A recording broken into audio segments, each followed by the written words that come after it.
Every time this story gets told, somebody asks the wrong question first. They always ask the same one, and they ask it fast, like they already know the answer and just want to hear it confirmed. Did he take the shot? That's the question. Did the man with the rifle and the grudge and the perfect opportunity put a round through the person who deserved it? That's the wrong question. It's the wrong question because it assumes the whole story lives in 1 second. And the truth is that almost nothing important in a person's life ever happens in 1 second.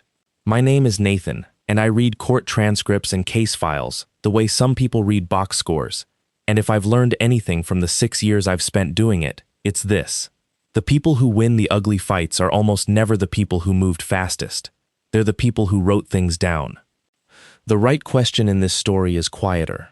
The right question is, what does a man do with the 90 seconds after the worst sentence he's ever heard?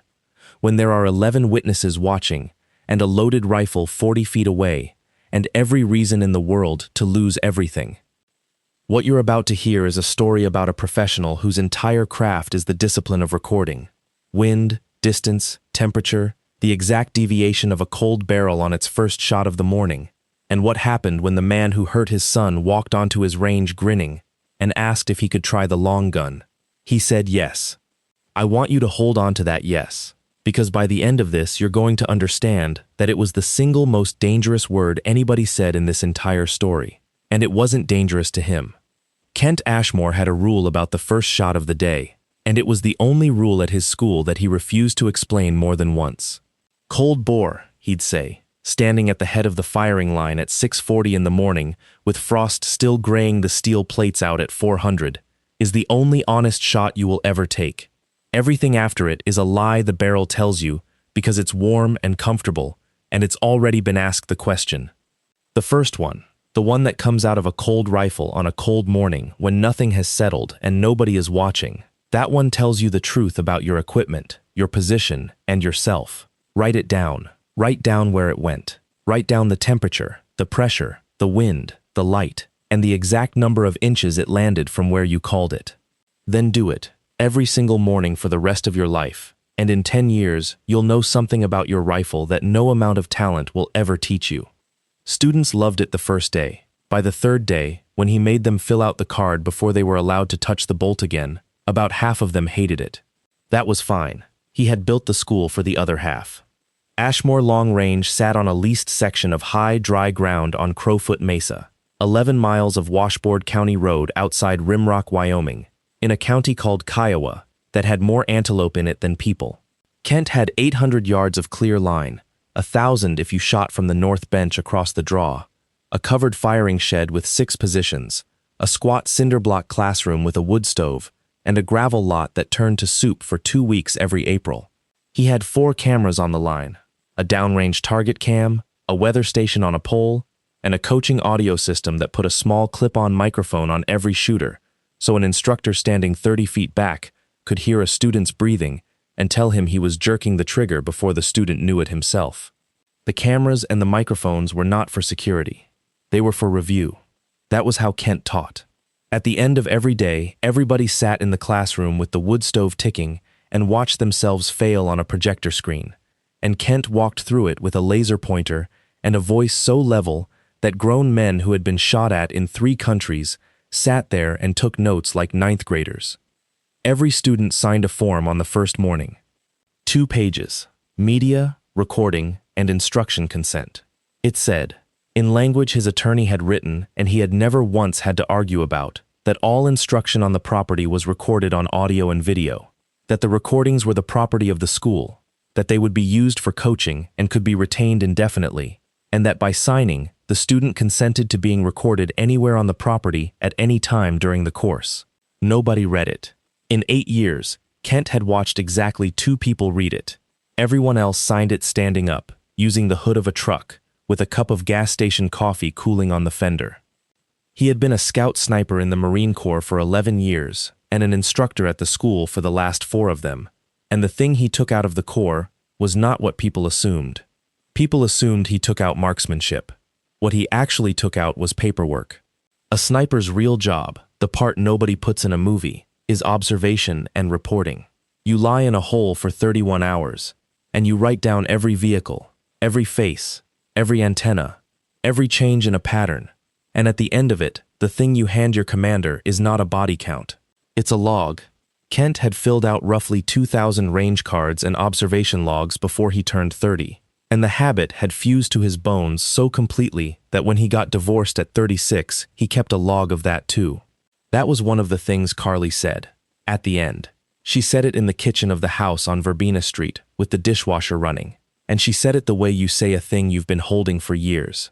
You write everything down, she said. You've written down my whole life, and you've never once told me what you thought about any of it. He hadn't had an answer for that. He still didn't. 5 years later.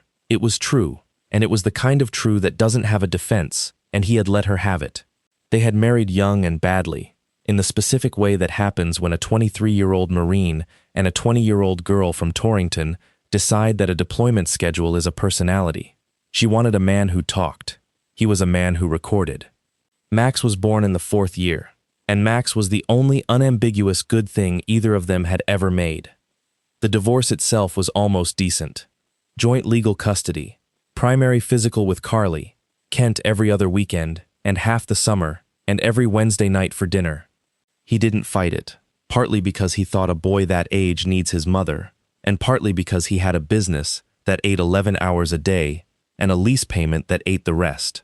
He paid what the order said and then some. He showed up on time.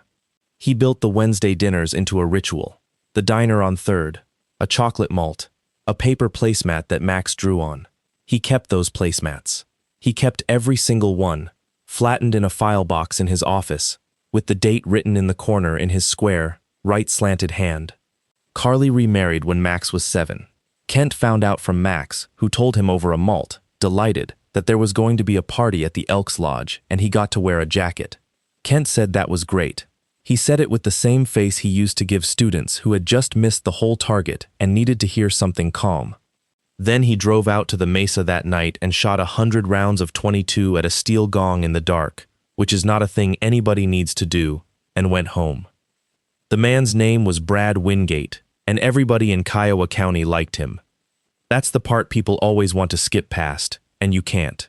Brad Wingate was liked. He was 44, thick through the shoulders in the way of a man who lifted things for a living until he could pay other men to lift things, with a good handshake and a memory for names, and a genuinely funny bit he did about the county road department. He owned Wingate Collision and Custom, 3 body shops, the flagship one on the highway, with a mural of a 1969 Camaro painted across the whole east wall by a kid from the high school. He sponsored the Rimrock Ravens Little League team, and not with a banner, with uniforms, catcher's gear, and a bus. He also gave money to the Kiowa County Sheriff's Foundation, and not a little of it. Kent met him twice before any of this. Once at a school function, where Brad shook his hand and said, without irony, that he had a lot of respect for what Kent did. Once in the parking lot of the grocery store, where Brad had helped an old woman get a bag of dog food into her trunk, and then waved at Kent across 2 rows of cars like they were friends. Kent went home both times, and felt something he could not name and did not like. And because he did not like it, he wrote it down in the black composition book he kept in his desk drawer.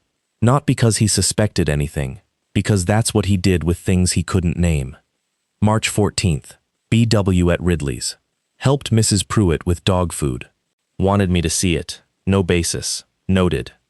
11 words that would eventually be read aloud in a courtroom by a woman in a gray suit, and they were written by a man who at the time thought he was just being petty. The first thing that was actually wrong showed up on a Sunday in October, in a diner, over a malt. Max was 9 by then. He had Kent's hands and Carly's laugh and an obsession with the mechanics of things. He wanted to know why, not what, and he'd chew on a why for 3 days. That Sunday he was quiet in a way that was not his. He held his malt with his left hand and kept his right in his lap. Kent didn't ask. That's important. Kent, who could not talk to his wife, was actually extraordinary at not asking questions of a child, and it came from the same place. He had spent a decade learning that if you sit still long enough, you will be told everything. Halfway through the fries, Max lifted his right hand to take one, and there was a burn on the pad of his thumb and the inside of his first 2 fingers. A stripe of it.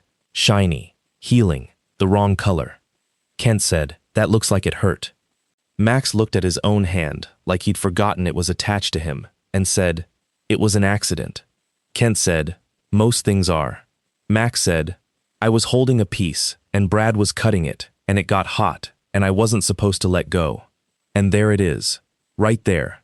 In 8 words, a 9-year-old handed his father the entire shape of the thing, and Kent, who had trained hundreds of men to observe without reacting, sat in a vinyl booth on 3rd Street with a paper placemat in front of him and felt every muscle in his back go to stone while his face did absolutely nothing. He said, "Weren't supposed to let go." Max said, "He says if you let go it ruins the cut." Kent said, "Okay." Then he said, "Hey, when something happens that you don't understand, do you know what I do?" Max, wary now, said no. Kent turned the placemat over. He asked the waitress for a pen, and on the back of a paper placemat in a diner in Rimrock, Wyoming, he drew a line down the middle and wrote 3 headings across the top: date and time, what I saw, what was said. He said, "This is a data book. This is what I do all day. When something happens and I don't understand it, I don't try to figure it out right then, because right then I'm too close to it and I'll get it wrong. I write down the time. I write what I saw, exactly, no extra. And if somebody said something, I write the words they used, not what I think they meant. Then I go do something else. And later, when I've got 20 of them, I can see the pattern, and the pattern tells me the truth, and I didn't have to be smart. I just had to be honest 20 times in a row."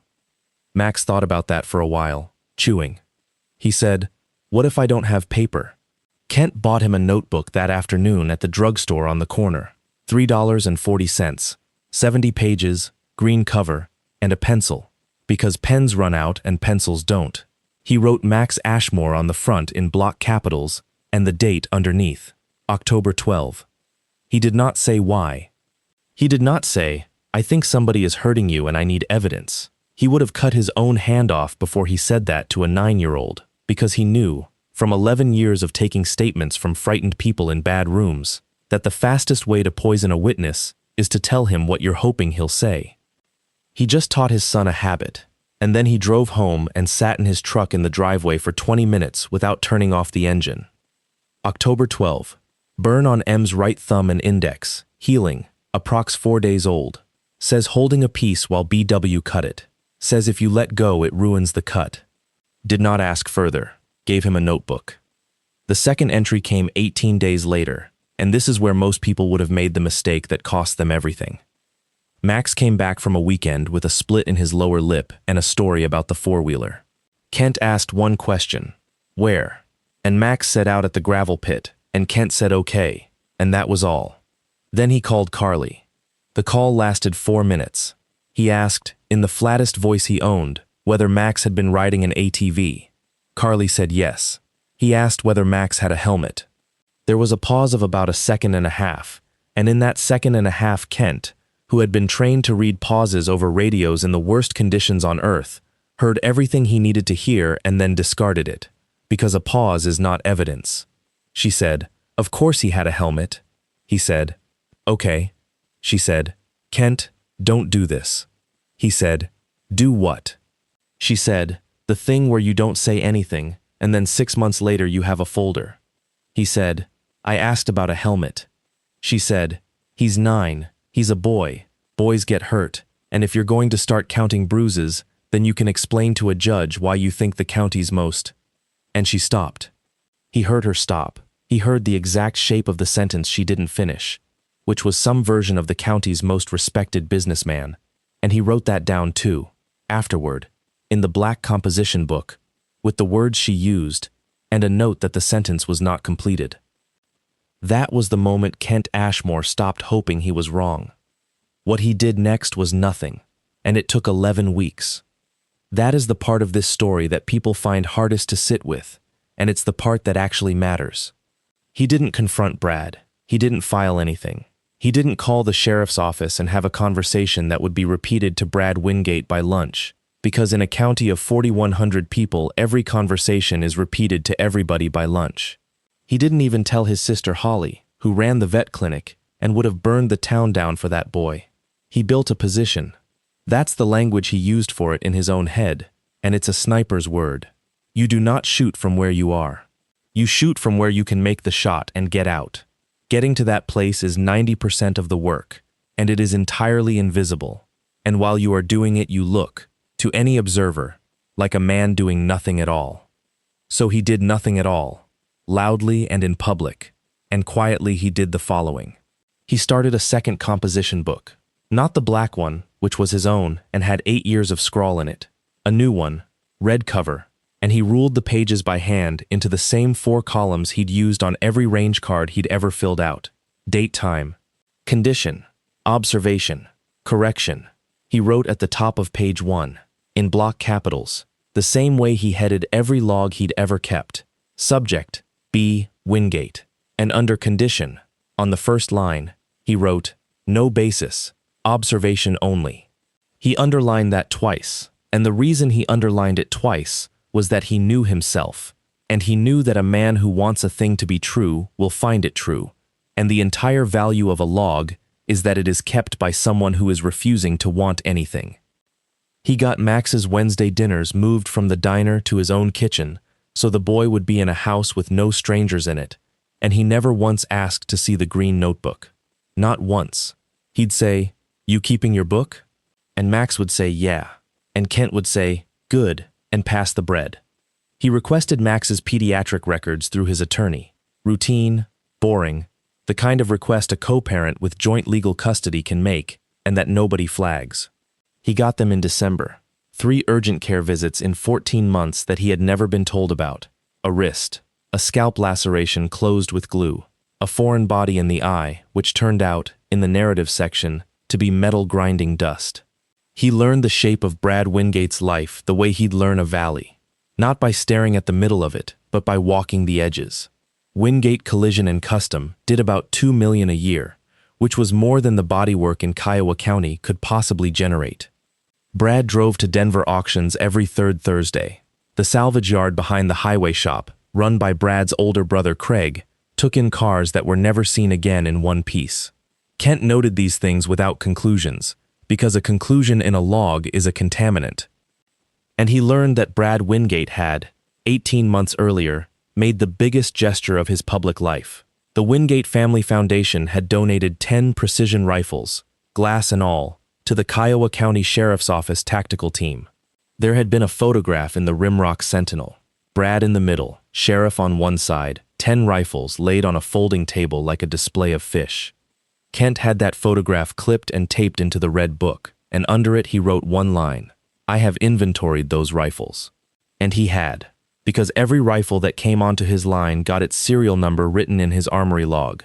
Every one, every course, 8 years, no exceptions, because that is what you do when you are responsible for other people's weapons on your own ground. He didn't do anything with it yet. He wrote it down, and he waited, because the thing about a position is that it is worthless until the target comes to you. The target came to him on the 14th of April.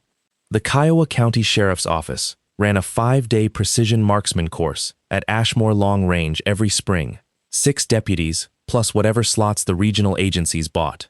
That year the roster came through with 11 shooters, 4 Kiowa deputies including Todd Pallant, 2 from the State Patrol, a Montana trooper named Eric Tenney, 3 from a municipal team down in Casper, and a sheriff's office range master, standard, and 2 observer slots. Kent got the roster on the Thursday before, in an email from the sheriff's admin, and read down it the way he read everything, once quickly and once slowly with a pen. And on the second read, in the observer block, he found the name. Observer, B. Wingate, Wingate Family Foundation, Donor Liaison. He put the pen down and looked at the wall of his office for a while. Lars Denholm, who had been his spotter for 6 years in a previous life, and now ran the range's logistics with 2 fingers missing off his left hand and a permanent expression of mild disappointment, came in with a clipboard and saw the face and stopped in the doorway. Lars said, "What?" Kent turned the laptop around. Lars read it. Lars, who knew every single thing, because Lars was the only person Kent had told anything to, put the clipboard down on the desk very gently, the way you set down something you'd otherwise throw. Lars said, cancel the slot. Say you're full. Kent said, on what grounds? Lars said, on the grounds that I will personally drive him off this mesa. Kent said, and then what? That was the whole argument. Lars stood there for 11 seconds and could not answer it, and then he picked his clipboard back up and said, fine, and went out, and slammed nothing, because they weren't men who slammed things. Then Kent sat alone and thought about it properly, the way he thought about a shot. Here is what he understood, and it took him about 40 minutes to get all the way to the bottom of it. If he refused the slot, he was a bitter ex-husband obstructing a county donor, and it would be the first entry in a story that Brad Wingate would tell for the next 10 years and everyone would believe. If he accepted the slot, then for 5 days a man he had been logging from a distance would be standing on his ground, in his weather, in front of his cameras, wearing his microphone, having signed his consent form, and men who have gotten away with something cannot stop talking about it. Kent had learned that in a country he wasn't allowed to name, from a warrant officer who ran interrogations and told him the two places a man confesses are behind the wheel of a car on a long drive and behind a rifle. Both, the warrant officer said, because his hands are busy and his eyes are pointed away from you. A man will say anything if he doesn't have to look at you while he says it. Kent typed a 2-line reply confirming 11 shooters and 2 observers. Then he went out and cleaned the microphones. Monday the 14th came up clear and cold, 29 degrees at first light with a 2 to 4 out of the northwest and a bank of high cirrus that meant the wind would swing before noon. Trucks started coming up the county road at 6:15. Kent stood at the head of the gravel lot in a canvas coat with a clipboard and a stack of 2-page consent forms and shook 11 hands and said 11 versions of good morning, welcome, coffee's inside, sign this. The last truck up was a black 1-ton with a Wingate collision and custom decal on the door, and it parked crooked across 2 spaces, and Brad Wingate got out in a new tactical brand jacket with the tag still creased and walked across the gravel with his hand already out and a smile all the way up into his eyes. He said, Kent Ashmore, look at this place. Kent shook his hand. He held the clipboard out and said, sign the top one and the back page. Brad signed both without reading either, using the hood of the truck, and handed it back and kept smiling. And then he stepped in about 8 inches closer than a man should stand, and dropped his voice into that warm register men use for a confidence, and he said, your kid bled on my garage floor Tuesday. Kent did not move. Brad said, 14 stitches. Right up the forearm. You should have seen it. It was all the way to the drain. Funny where we end up, huh?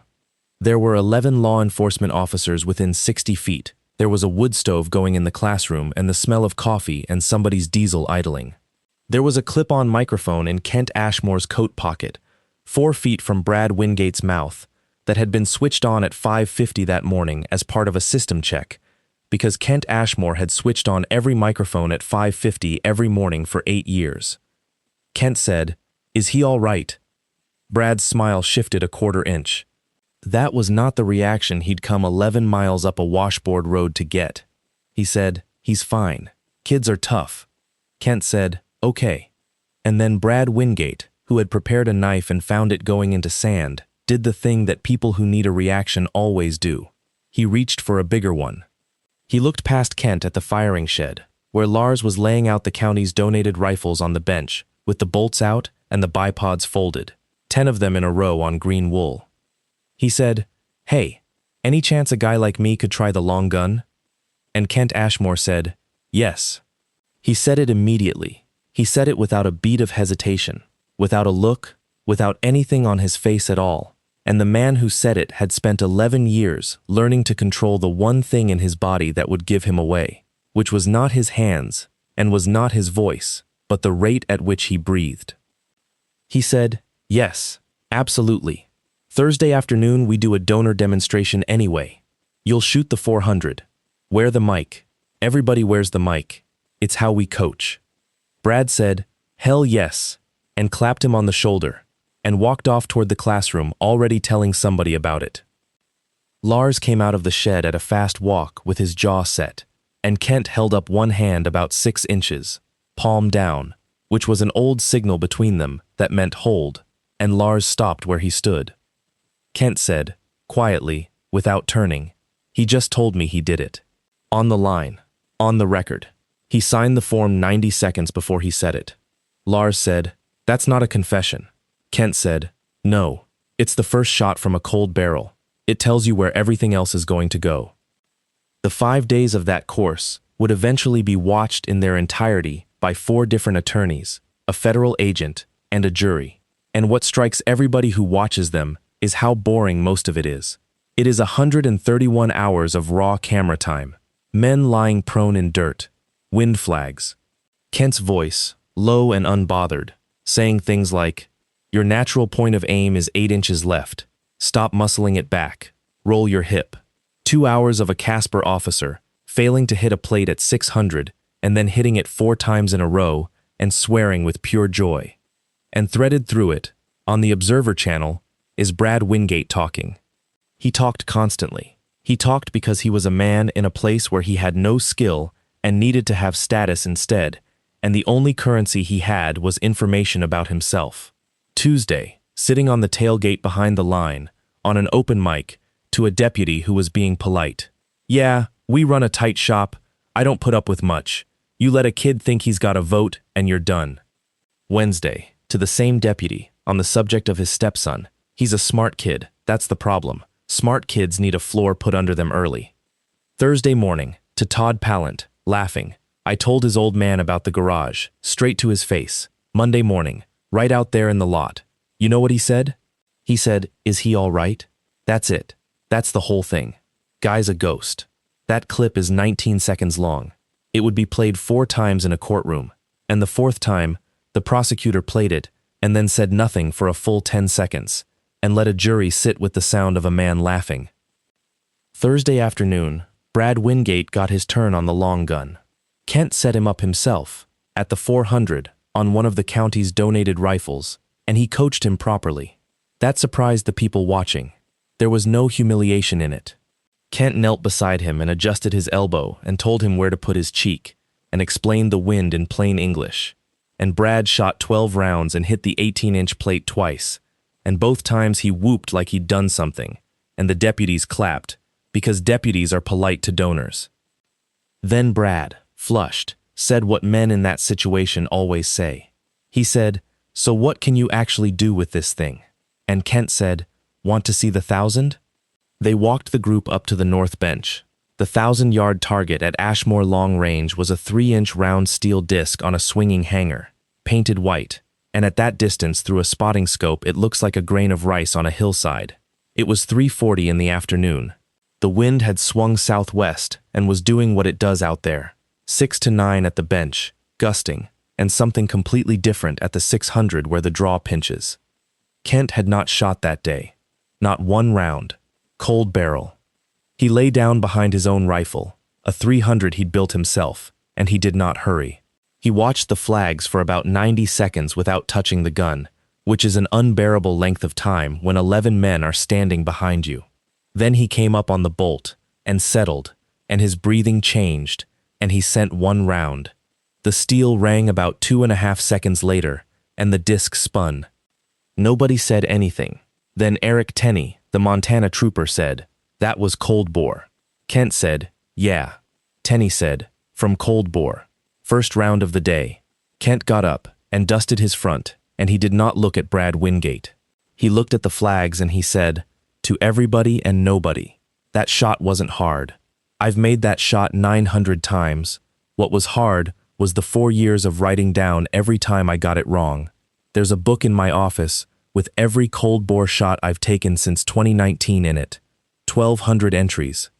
It's the most boring object you will ever hold in your hands, and it's the only reason the steel moved."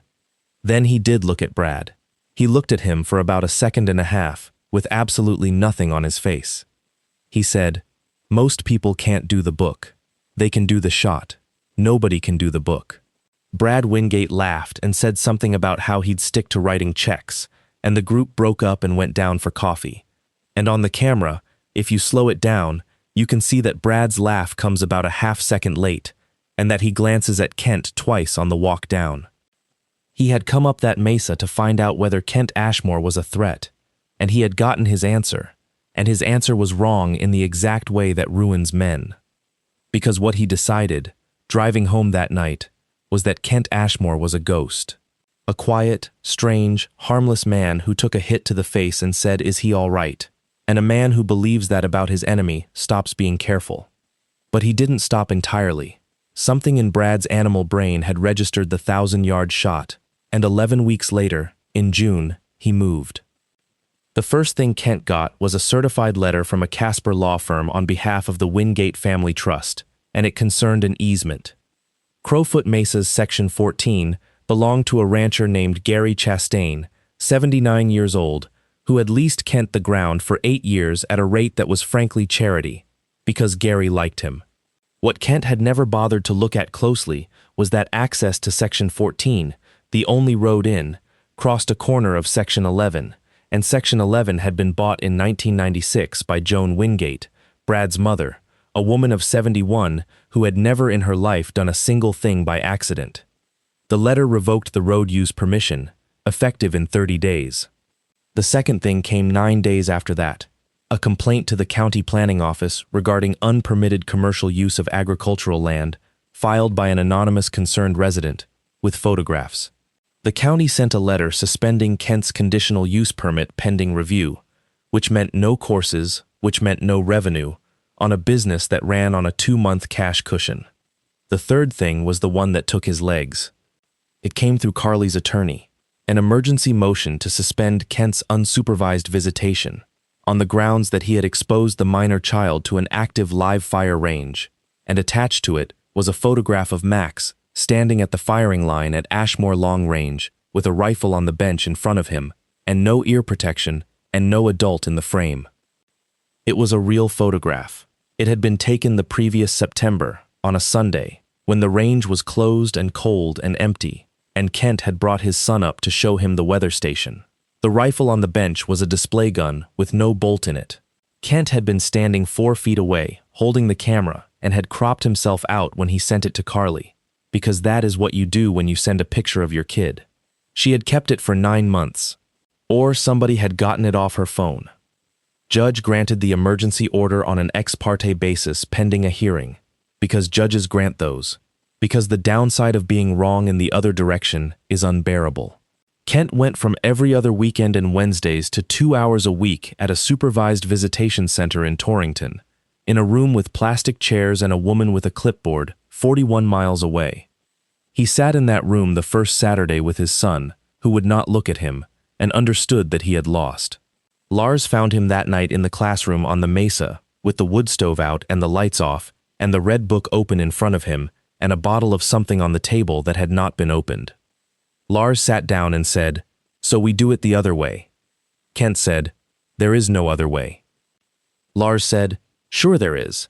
I've known you 19 years. You could be off this mesa and inside his house in 40 minutes, and there is not a person alive who could put you there." And Kent said the sentence that his attorney would later say was the single reason he still had a son. He said, "And Max grows up as the boy whose father did that." They sat in the dark for a while.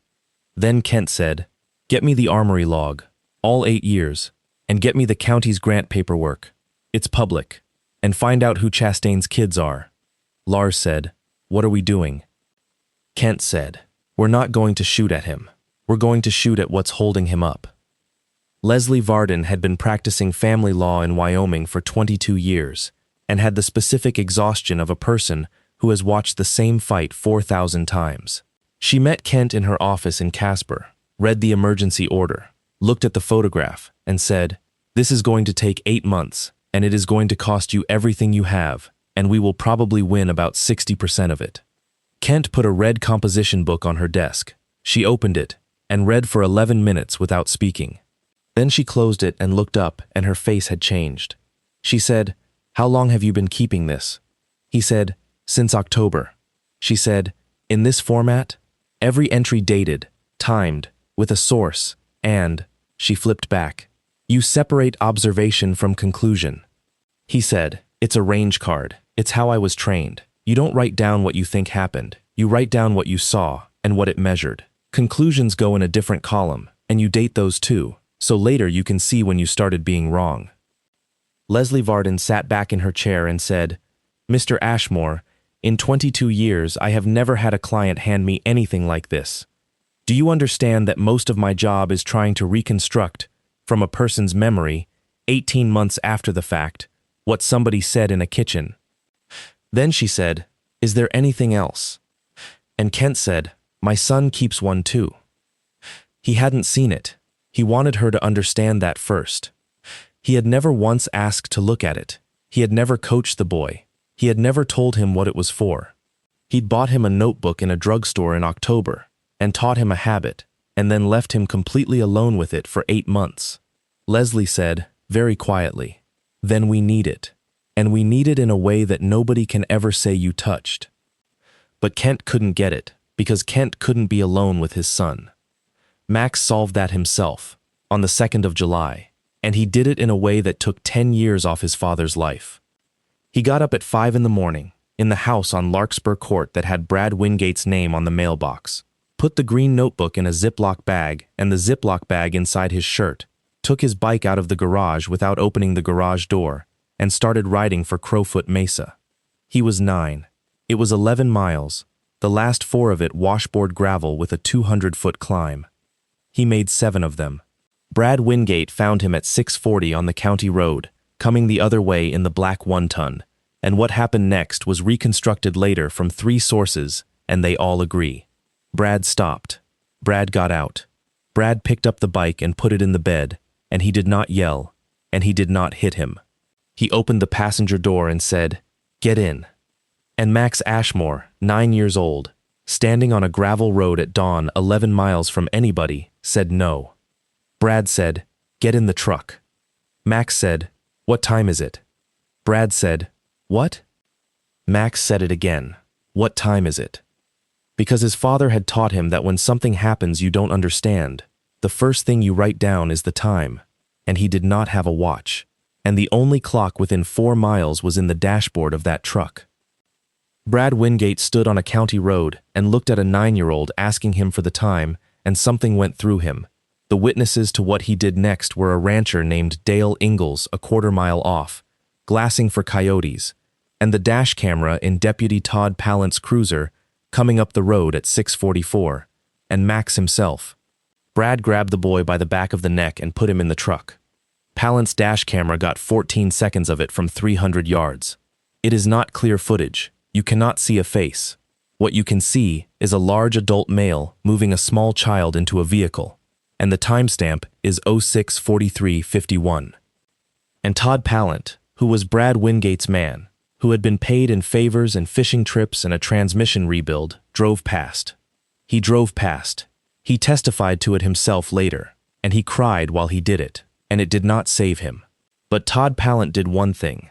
That night, at 11 o'clock, alone in the sheriff's office with the file room to himself, that changed the entire shape of this story. He did not delete the footage. He had every opportunity, and the system logged nothing, and no one would ever have known. He just couldn't do it. He said, on the stand, that he sat there with the mouse in his hand for 20 minutes, and every time he moved it he saw the kid's face. Zach Emberton was 17 and had worked at Wingate Collision since he was 15, sweeping, then sanding, then taping, and he was good at it, and Brad had told him so, and that had meant more to him than he liked to admit, because his own father had left when he was 4. On the 3rd of July, Brad told Zach to pull the shop's DVR and wipe the previous 30 days, because it was full and it was slowing the network down. Zach pulled the DVR. He did not wipe it. He copied the whole drive onto a 2-terabyte external he'd bought for video games, and then he wiped the original, and then he went home and sat on his bed for 6 days. What made him move was not conscience in the clean way people imagine. It was that he watched it.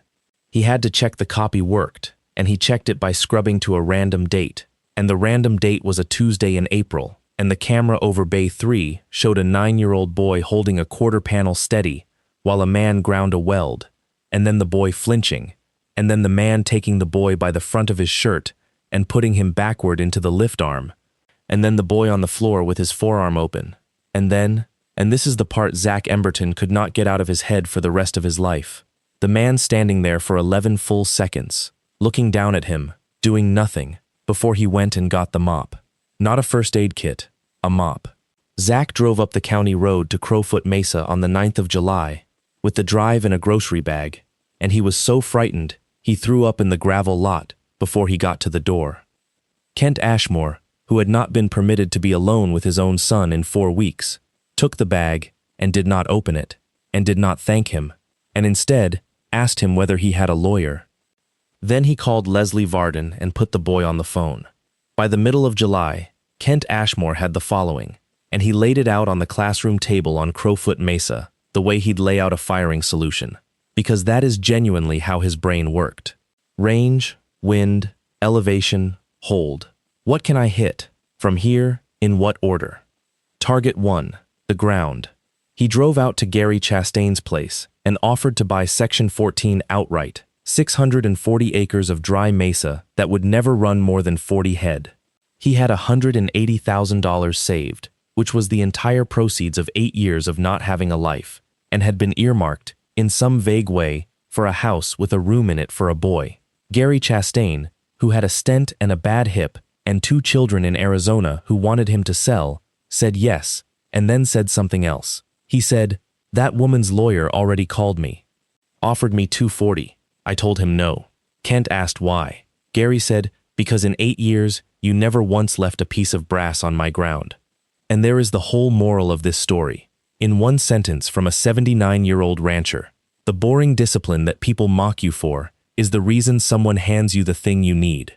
The road easement across Section 11 still stood, but Leslie Varden's paralegal pulled the 1996 deed and found that the county road right-of-way had been formally resurveyed in 2003, and that 1,100 feet of what everyone had called Wingate land was, on the recorded plat, County Road Prism. Joan Wingate had been running cattle across her own driveway for 20 years and had never known it. The road was public. It had been public since before her son bought his first paint booth. Target 2, the rifles. Kent's armory log had every serial number of every weapon that had ever touched his firing line, in a hardbound ledger, in ink, initialed daily. 10 donated rifles had come up that mesa in the spring of the previous year, and their serial numbers were in that ledger. And when Leslie's office pulled the Wingate Family Foundation's public filings and the county's own asset forfeiture disbursement records, the numbers did not tell a complicated story. They told a very simple one. The rifles had been purchased with $61,400 of county asset forfeiture money in March. They had been delivered to Wingate Collision and Custom.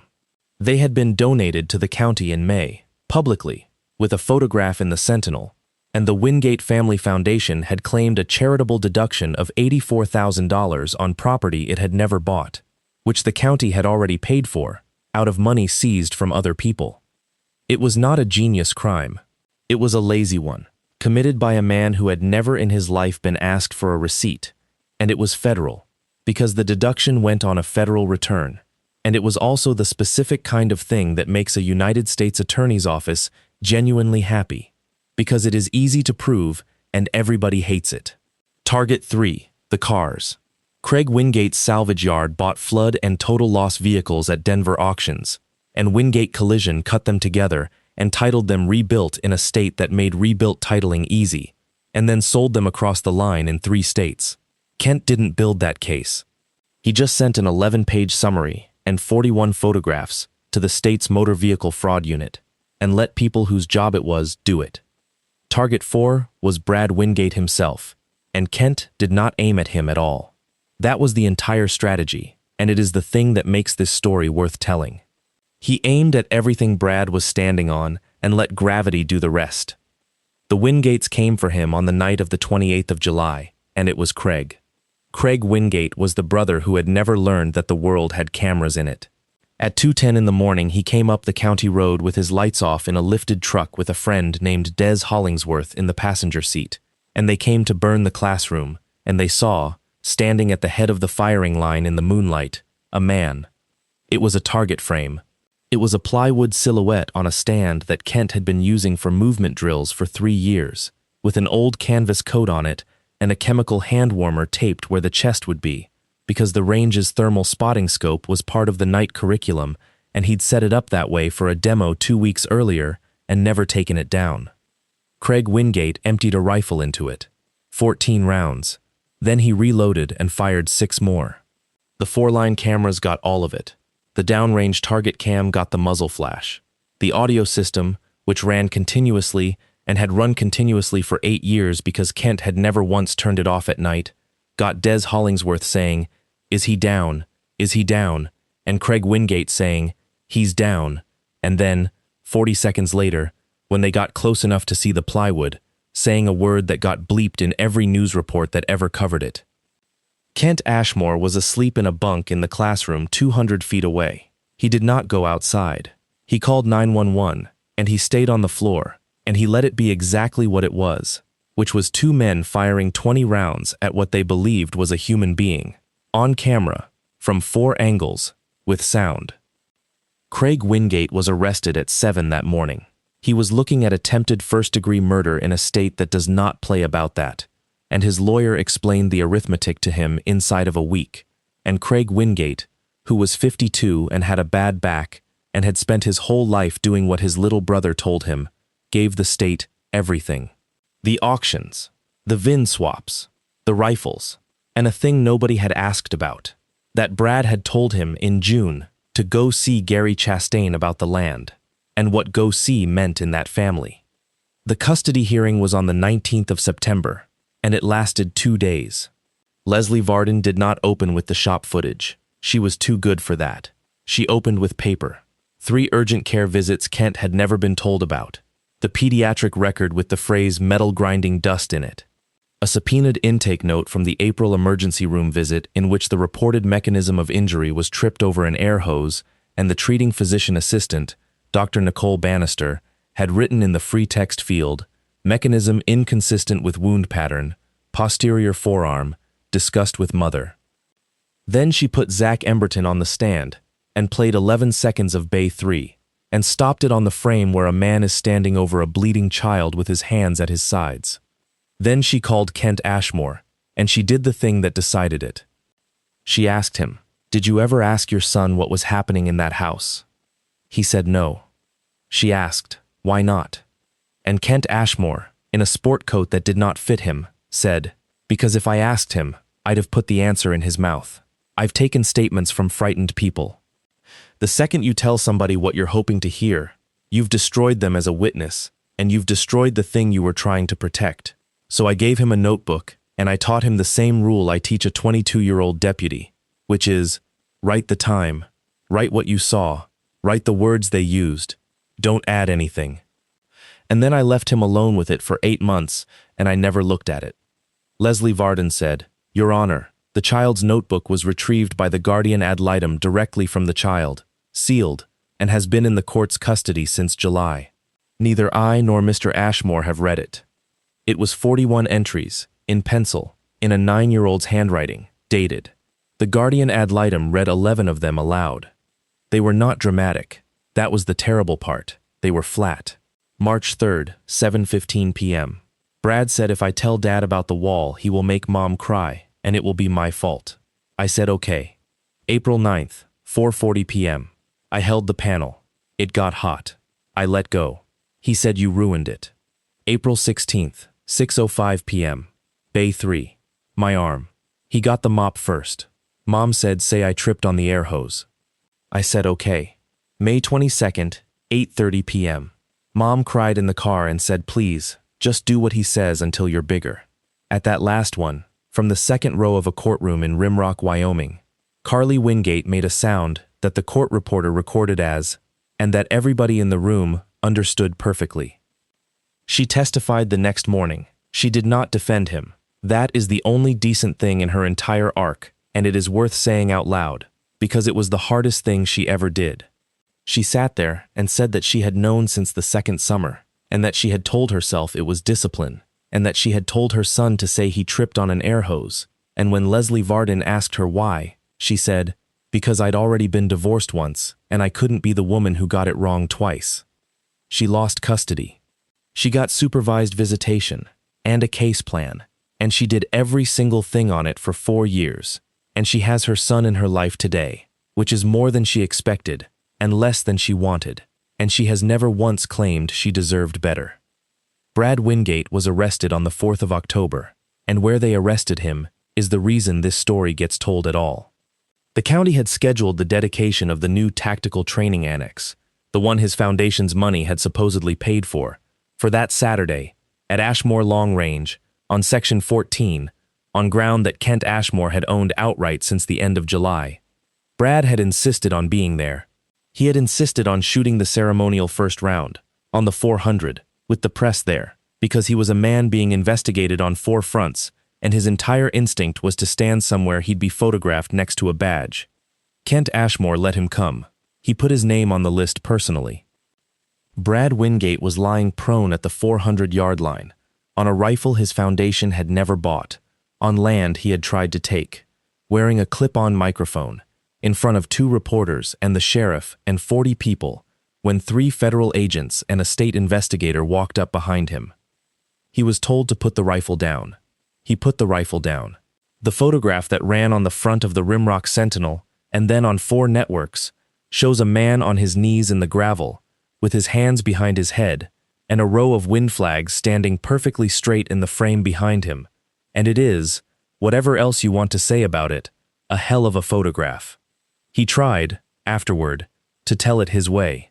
He had 8 months in county before the federal case moved him, and in that time he gave 2 jailhouse interviews, and his attorney gave a press conference on the courthouse steps, and the story they told was that this was a bitter ex-husband, with a grudge and a camera, a professional surveillance man who had built a case out of nothing because he couldn't stand another man raising his son. It should have worked. That story usually works.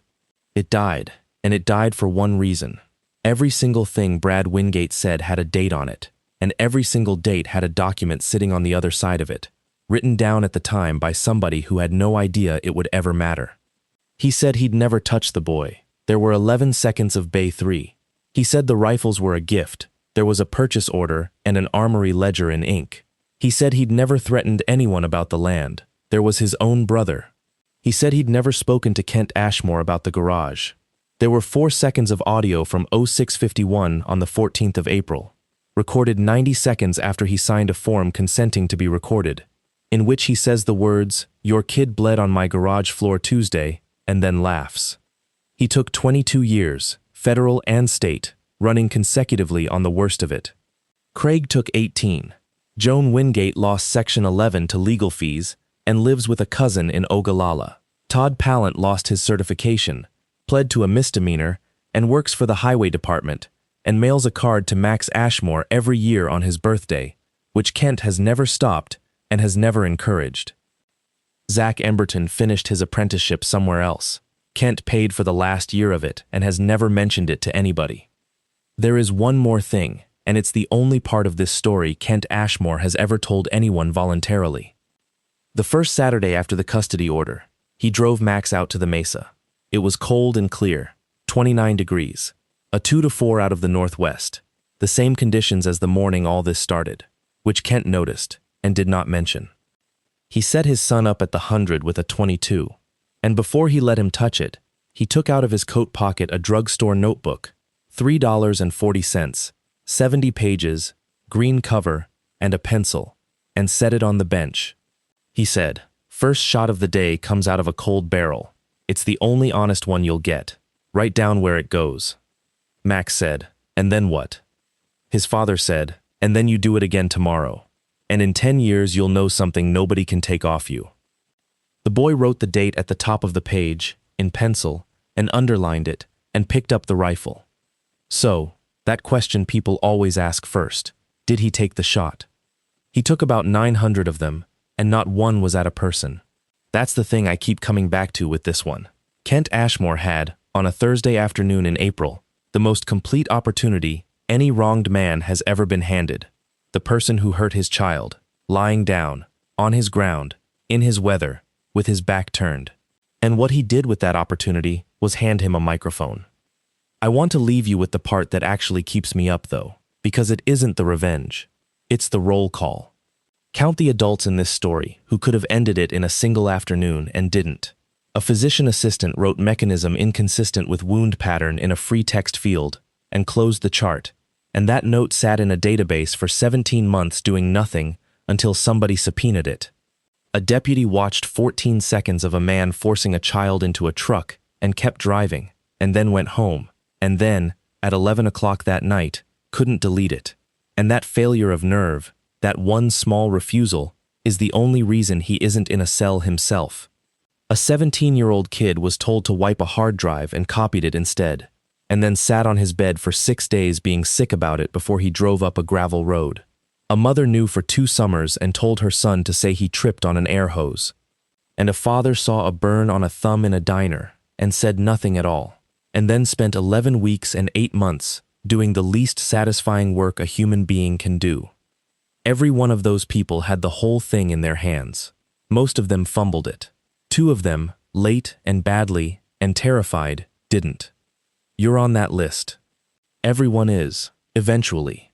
Somebody's going to hand you a small, ugly fact, an injury with a story that doesn't fit it, a kid who gets quiet on Sundays, a friend who flinches at a phone, and you will not have proof, and you will not have standing, and the responsible-sounding voice in your head will tell you it isn't your business, and you'd only make it worse.